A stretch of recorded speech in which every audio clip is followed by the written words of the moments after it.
Hello everyone and welcome back to Mat Cap Finance. भाई आज फिर से एक इम्पॉर्टेंट अपडेट लेके आया हूँ मैं आपके लिए। अपडेट है यूटीआई से रिलेटेड।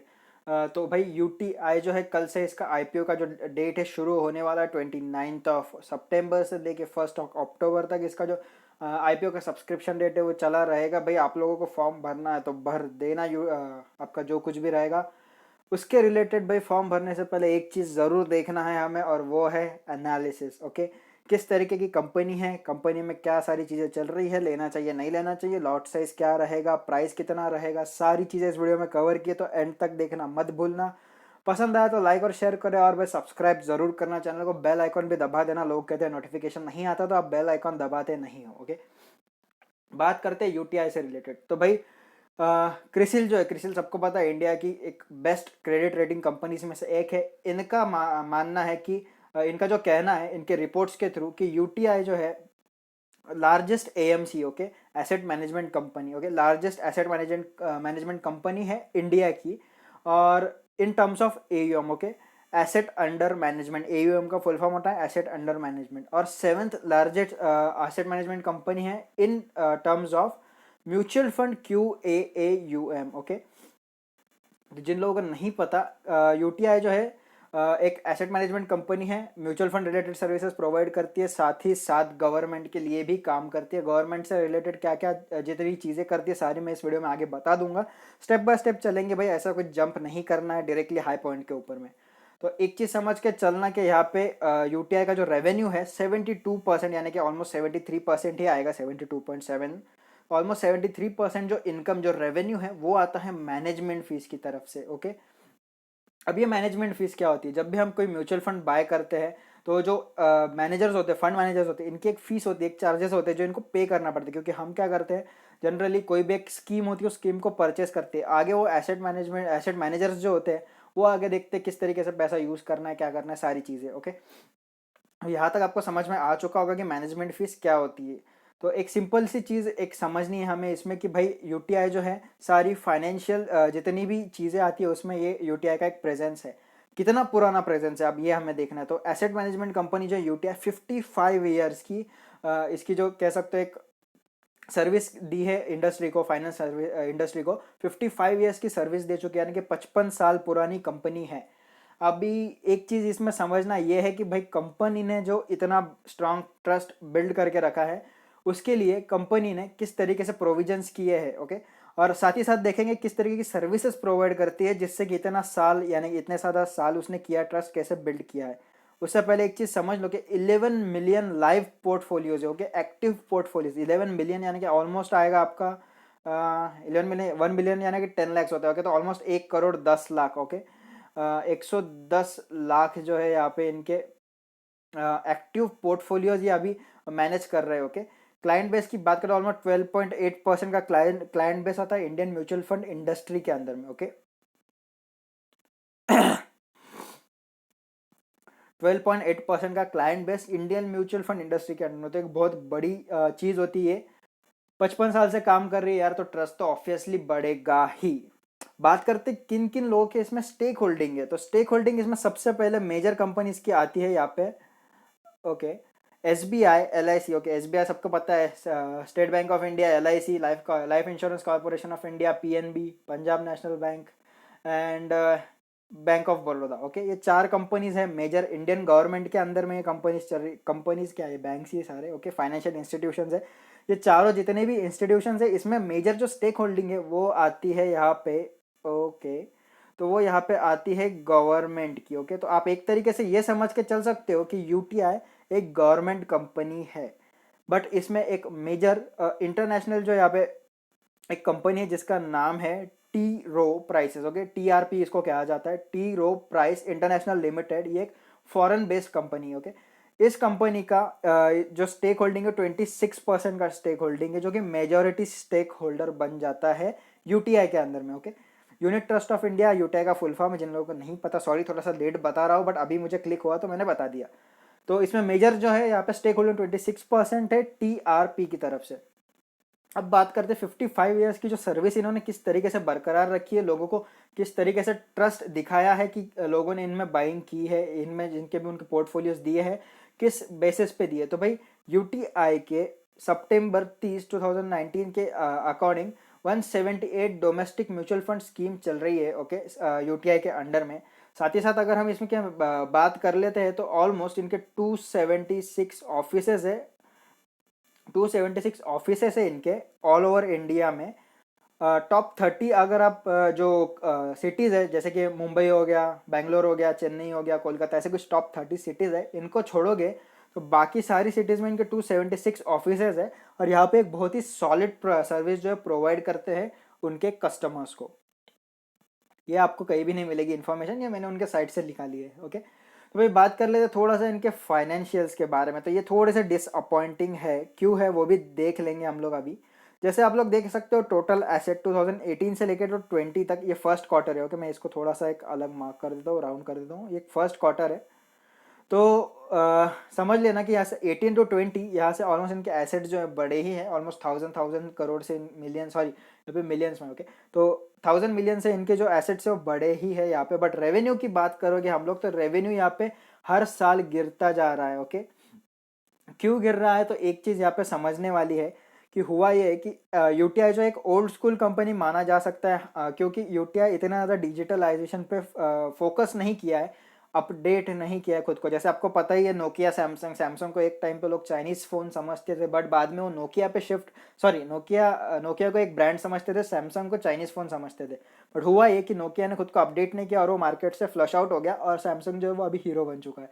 सेम उसी तरीके से यूटीआई ने खुद को अपडेट नहीं किया, इस वजह से इनकी जो कह सकते हो टोटल रेवेन्यूज एक गिरते जा रहा है, क्योंकि जीरोदा हो गया, ग्रो ऐप हो गया, ऐसे कितने सारे ऐसी ऑनलाइन एप्लीकेशन जिसके थ्रू आप म्यूचुअल फंड में जो है पैसा डाल सकते हो। तो यही एक मेजर रीज़न है कि यूटीआई ने अपडेट ना करने की वजह से इनके जो रेवेन्यूज है वो यहाँ पे फॉल डाउन हो रहे हैं। बात करते हैं यहाँ पे थोड़ा सा पैट की, प्रॉफिट आफ्टर टैक्स की, तो यहाँ पे 18 में था ऑलमोस्ट 4000 का, मार्च में 3400, और मार्च 20 में देखोगे 2700। तो ये भी यहाँ पे एक फॉल जो आपको देखने को मिला है। बट एक चीज़ समझनी है यहाँ पे कि अभी जो फर्स्ट क्वार्टर का था ऑलमोस्ट 1010 का है कुछ, तो हम इसको एक क्वार्टर वाइज देखोगे तो ऑलमोस्ट ये 4000 के आसपास ही आएगा। बट मैं अभी प्रेडिक्ट नहीं कर रहा हूँ ये चीज़, हम इसको एक एवरेज करके चल रहे हैं, ओके। तो बात कर लेते हैं यहाँ पे थोड़ा सा यूटीआई आईपीओ की डिटेल्स के बारे में, कि डिटेल किस तरीके की। तो जैसे मैंने कहा कल इसका आईपीओ जो है आने वाला है, आप सब्सक्रिप्शन का फॉर्म जो इनका भर सकते हैं अपने अपने जो ब्रोकर रहेंगे उनकी तरफ से, नहीं तो भाई मैं नीचे लिंक डाल दूंगा, जीरोदा का लिंक है ही वैसे, आप लोग वहाँ से अकाउंट खोल ही सकते हो। इशू टाइप्स कौन सा है इनका, तो book build issue, price issue है इनका आईपीओ। इशू साइज कितना है, ओके, तो ऑलमोस्ट इनका है 3,89,87,000 इक्विटी शेयर्स का है, ओके, जिसकी वैल्यू आती है ऑलमोस्ट 10 रुपीज़ की फेस वैल्यूज आती है इनकी। आईपीओ प्राइसिंग की बात करें तो 552 से लेके 554 के बीच में इसकी प्राइसिंग रहेगी, तो आप देख लेना अपने हिसाब से किस प्राइस पे आपको बिड करना है। एक चीज़ समझ के चलना, जितने मल्टीपल अकाउंट से आप लोग इसमें बिड करोगे उतना ज़्यादा चांसेस रहेगा कि आपको आईपीओ जो है वो मिल जाए, ओके। इसका मतलब ये नहीं कि आप सेम पर्सन के 5 अकाउंट, 4 अकाउंट, 3 अकाउंट से करोगे, आपके घर में अलग अलग पैन कार्ड होल्डर्स होंगे, उनके अकाउंट से भी करते हो तो चलेगा। जैसे आपके मॉम, डैड, भाई, चाचा, मामा, ताया, मौसा, जो कुछ भी रहेगा उनके अकाउंट से भी आप कर सकते हो। बात करते हैं यहाँ पे मार्केट लॉट की, तो ऑलमोस्ट 27 शेयर्स का जो है यहाँ पे मार्केट लॉट चल रहा है, ओके। तो आप इसका एक एवरेज निकालोगे तो 14,000 15,000 के अंडर में आ जाएगा, ओके।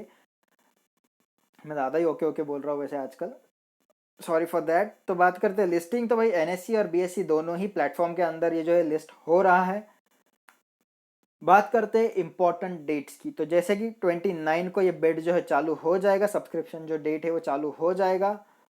कुल क्लोज की बात कर ले इसकी, तो 1 अक्टूबर को ये क्लोज हो जाएगा। अलॉटमेंट स्टेटस आपको 7 अक्टूबर को पता चल जाएगा। यहाँ पे जो कुछ भी रहेगा, जिन लोगों को अलॉट नहीं हुआ 8 अक्टूबर को यहाँ का जो रिफंड का इनिशिएशन है हो जाएगा आपका, यानी कि प्रोसेस जो है रिफंड का शुरू हो जाएगा।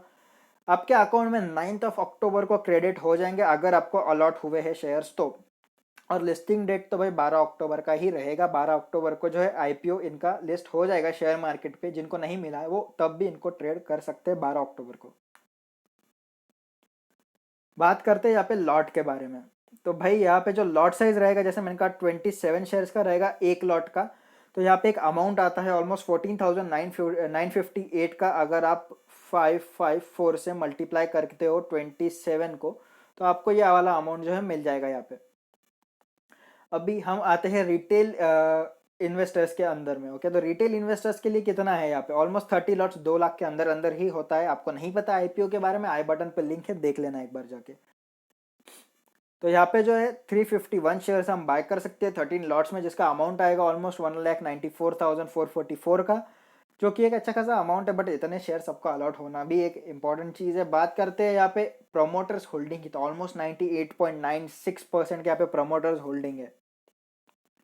बात करते किस किस टाइप के इन्वेस्टर्स को, कैटेगरीज को किस किस तरीके से परसेंटेज में बांटा गया है। तो भाई क्वालिफाइड इंस्टीट्यूशनल बायर्स को ऑलमोस्ट 50% यहाँ पे आईपीओ का साइज रहने वाला है, जो ऑलमोस्ट आता है 1,94,93,540। ओके, 1,94,93,540 शेयर्स का। एनआईएस की बात करें तो 15% शेयर रहने वाले, और रिटेल वाले जो है जैसे हम लोगों के लिए 35% रहने वाला है, जो कि होता है ऑलमोस्ट 1,36,45,480 का। टोटल साइज की बात करें, जैसे मैंने कहा 3,89,87,081 का यहाँ पे शेयर, नंबर ऑफ शेयर जो अलॉट होने वाले हैं। तो भाई एक चीज़ समझ लेना, यहाँ पे मैंने एक चीज़ इसमें डालना भूल गया हूँ, तो मैं थोड़ा ओरली आपको समझा देता हूँ कि यूटीआई जो है ऑलमोस्ट 72% इनका रेवेन्यू आता है म्यूचुअल फंड की जितनी भी मैनेजिंग की फीस होती है उसकी तरफ से। But as of now mutual fund इतना ज़्यादा जो है ग्रो नहीं कर रहा है यूटीआई का, क्योंकि प्राइवेटाइजेशन बहुत ज़्यादा हो चुका है। और ऑनलाइन जितने भी एप्लीकेशंस आ रहे हैं उनकी भी बात करें तो एक चीज़ यहाँ पे समझने वाली है कि भाई यूटीआई का दूसरा वाला रेवेन्यू कहाँ से आता है। तो दूसरा रेवेन्यू इसका आता है, जितने भी, जैसे आपको पता होगा यहाँ पे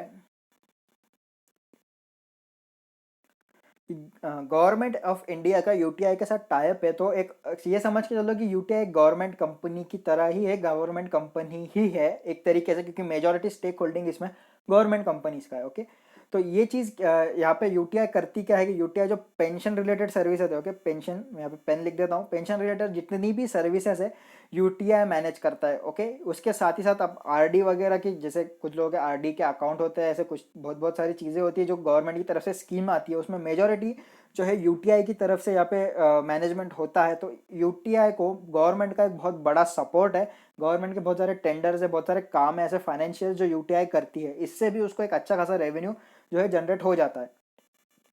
दूसरा एक पॉइंट था जो मैं आपको बताना चाहता हूँ कि भाई यहाँ पे डिजिटलाइजेशन तो हो चुका है, बट एक चीज़ समझने वाली ये भी है कि 55 ईयर्स का जो ट्रस्ट यहाँ पे बिल्ड करके रखा है, तो इसके वजह से ना यहाँ पे होता ये है कि लोग है ना, कह सकते हैं, आप ऑनलाइन आप कुछ खरीदने जाओगे तो आपको थोड़ा सा एक डर बना रहता है मन में कि भाई सामने वाला पैसा लेके ना भाग जाए अपना। ओके, तो बट यहाँ पे ऐसा है कि इनके फिजिकल ऑफिसेज है, ऑलमोस्ट 276 ऑफिसेज इनके प्रेजेंट है ऑल ओवर इंडिया में। तो आपको एक ट्रस्ट बना रहता है कि भाई यहाँ पे जाऊँगा तो एक कह सकते हैं यहाँ पे फिजिकल ऑफिस है, कुछ कंप्लेंट है, कुछ प्रॉब्लम आता है तो मैं डायरेक्टली वहाँ पे जाके बात कर सकता हूँ।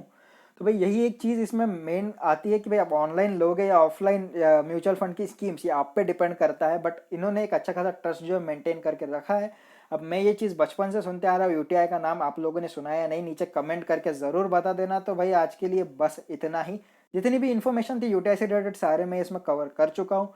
वीडियो पसंद आया तो लाइक और शेयर करना बिल्कुल भी मत भूलना। कुछ भी आपको इन्फॉर्मेशन चाहिए होगी तो भाई कमेंट में ज़रूर बता देना, मैं आपको 100% हेल्प करने का प्रॉमिस कर दूंगा आपको। ओके, जो भी कुछ चाहिए रहेगा सीधा कमेंट करो, आपको 100% सॉल्यूशन उसका मिल जाएगा। ओके, सब्सक्राइब करना तो बिल्कुल भी नहीं भूलना, बेल आइकन पे दबा देना, फिर बोलना मत भाई नोटिफिकेशन नहीं आते। तो भाई बस आज के लिए इतना ही, thank you, bye bye and happy trading.